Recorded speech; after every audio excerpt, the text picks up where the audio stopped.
आज हम पढ़ेंगे 10वीं कक्षा के लिए हिंदी सौरभ की एक कविता नीड़ का निर्माण।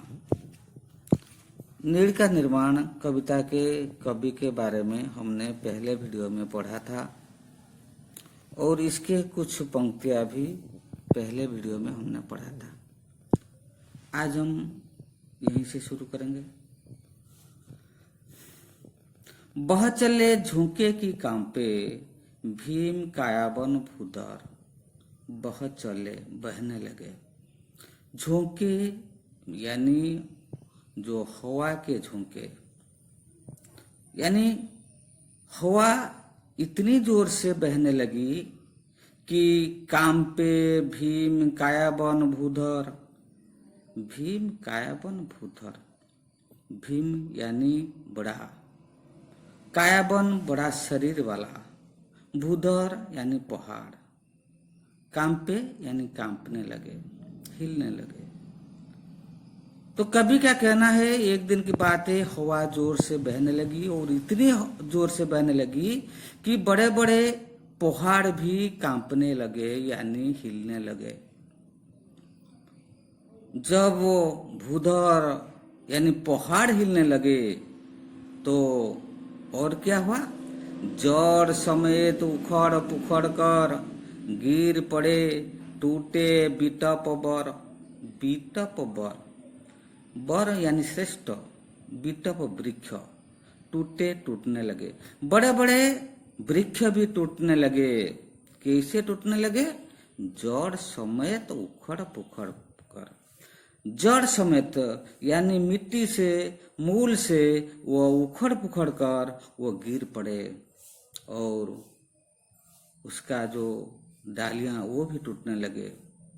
बड़े बड़े पेड़ उखड़ गए, मिट्टी से, जमीन से जड़ समेत उखड़ गए, गिर पड़े और टूट भी गए। तो कवि का कहना है, जो इस समय जो हालत में तिनकों से बना हुआ, विनिर्मित यानी बनाया हुआ, तिनको यानी सूखी घास, जो सूखी घास से बनाया हुआ घोंसला, घोंसला यानी पक्षियों का बसा, तो घोंसलों पर क्या न बीती, क्या न हुई होगी। तो कवि क्या कहना है, जब वो बड़े बड़े पहाड़ कांपने लगे और जो पेड़ पौधे सब उखड़ने लगे, तो तिनकों से बना हुआ ये जो घोंसले की अवस्था क्या न हुई होगी।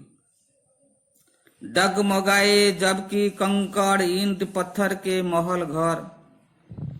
डगमगाने लगे, हिलने लगे। क्या हिलने लगे, कंकड़ ईंट पत्थर के महल घर। कंकड़ यानी जो पत्थर का टुकड़ा, ईंट और पत्थर, इनमें से बनाया गया जो बड़े बड़े महल घर है, जो बिल्डिंग है, ये सब डगमगाने लगे, हिलने लगे। तो इससे पता चलता है हवा की तेज कितनी थी। तो कभी पक्षियों से कहते हैं, वो कहते हैं बोल आशा के विहंगम। विहंगम यानी पक्षी, जो पक्षी आशा के साथ वो निवास करते हैं, उड़ते रहते हैं, तो उसी पक्षियों से वो कहते हैं, हे पक्षी तू बोल, किस जगह पर तू छिपा था।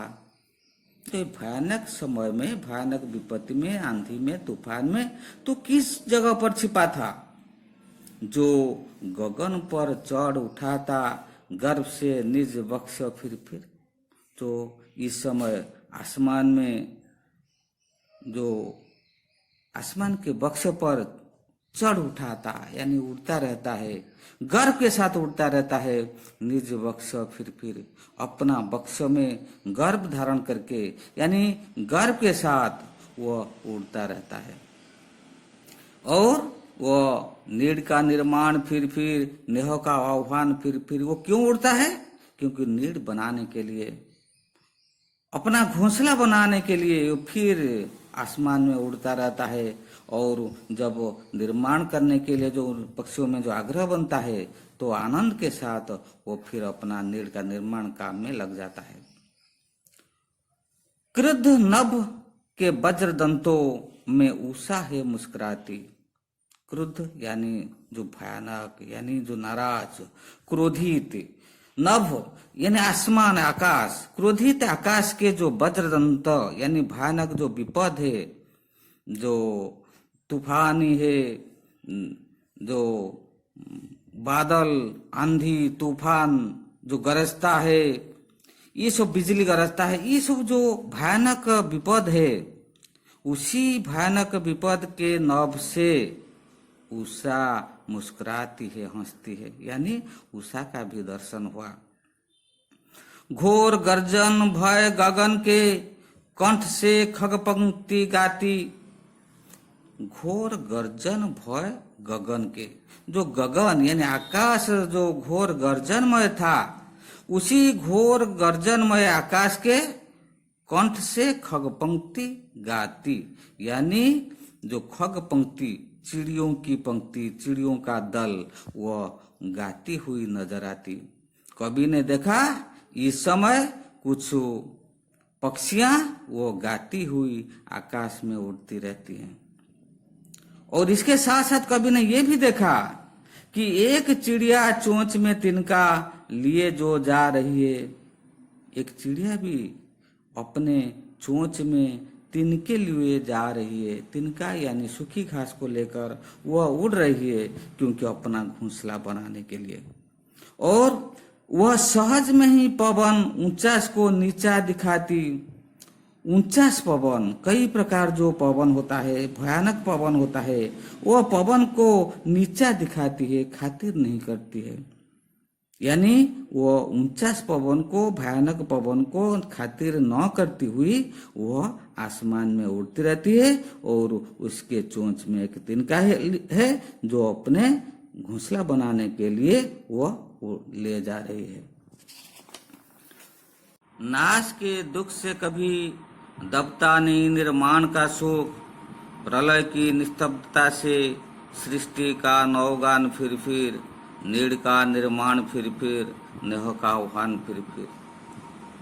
तो कवि क्या कहना है, जब नाश होता है यानी विनाश होता है, तब दुख होता है।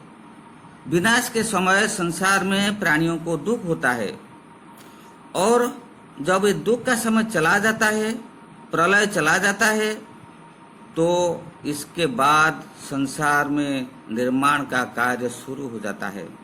लोग निर्माण करने में लग जाते हैं, और इस निर्माण के समय में भी लोगों को सुख मिलता है। तो कवि का कहना है कि नाश के समय जो दुख होता है, वह दुख निर्माण का सुख को नहीं दबा सकता है।